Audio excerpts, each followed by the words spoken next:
Ano kaya mas maganda? Yung zombie o yung multo? Zombie o multo? Anong klaseng tanong yan? Ay, sorry. Wala kasi akong makausap eh. Kaya kinakausap ko mag-isa yung sarili ko. Alam mo, ako, minsan wala din man ako makausap eh. Minsan kinakausap ko lang din yung sarili ko. Pero, anong trip mo naman sa zombie at multo? Nakakaaliw kasi. Hindi ka ba mahilig sa horror? Ah, ah, hindi. Hindi ko masyado nakakita eh. Hala, sorry. Hindi ko napansin na bulag ka pala. Hindi mo papansin. Hindi mo kasi. Ano?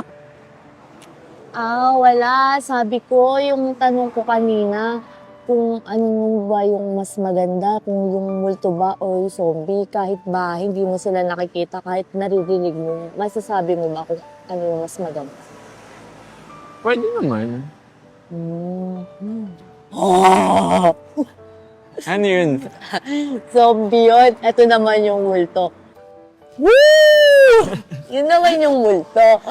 So, ano, sasagutin ko naman yung tanong mo. Okay lang ba? Tanungin ko yung, ano yung point of view mo. Teka, okay lang ba? Pwede naman. Pwede ba yun kahit bulag ka? Ang sa'yo mo naman kausap. Talaga? Ikaw lang ang nagsabi sa akin yan. Kasi most of the time, sabi nila, weird daw ako. Nga pala, ako nga pala si Eya. Ramdaman ko yun, ako nga pala si Ian.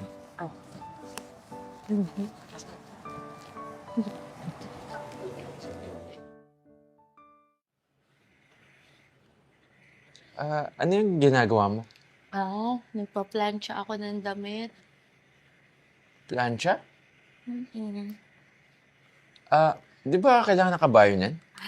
Hindi. Steam iron na kasi yung gamit ko. Kakabili ko lang nito sa Dirma. Tingnan mo, hawakan mo. Ang ganda ng pagka-plancha niya. Oo nga, no? Diba? Lambot pala ng kamay mo talaga, ano? Oh, okay na. Ikaw talaga. Paano mo nababasa yan? Akin na yung kamay mo. Yan. Ganito kasi yan. Yan sa pinakataas. Yan. Oh, nakakapa mo ba? Hindi ko maintindihan. Ito, tanong mo Mahal kita. Mahalin kita. Galing pala yan. Nakakatawa nga yung classmate ko na yun sa Elbert. Parang Alam mo, minsan nag-aalala ako eh. Paano kaya kung yung mga nakikita mo sa akin, hindi ko naipakita sa'yo? Baka hindi ako sapat.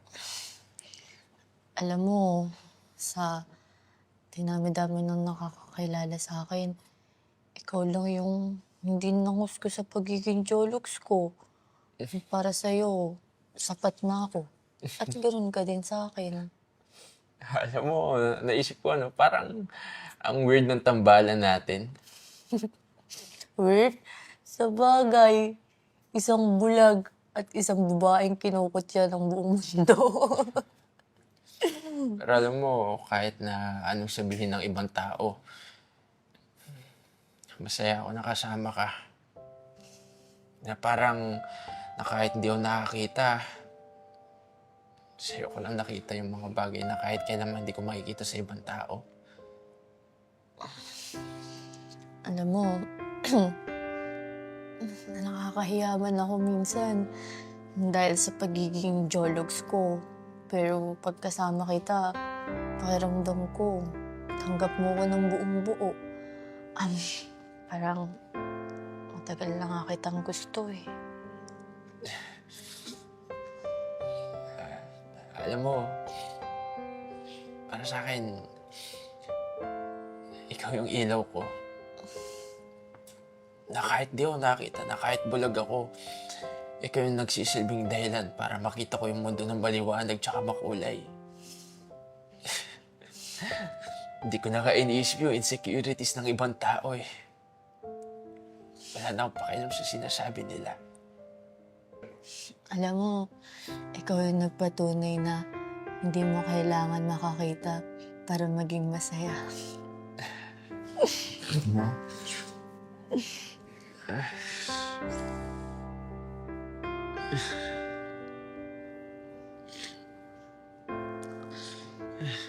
Salamat.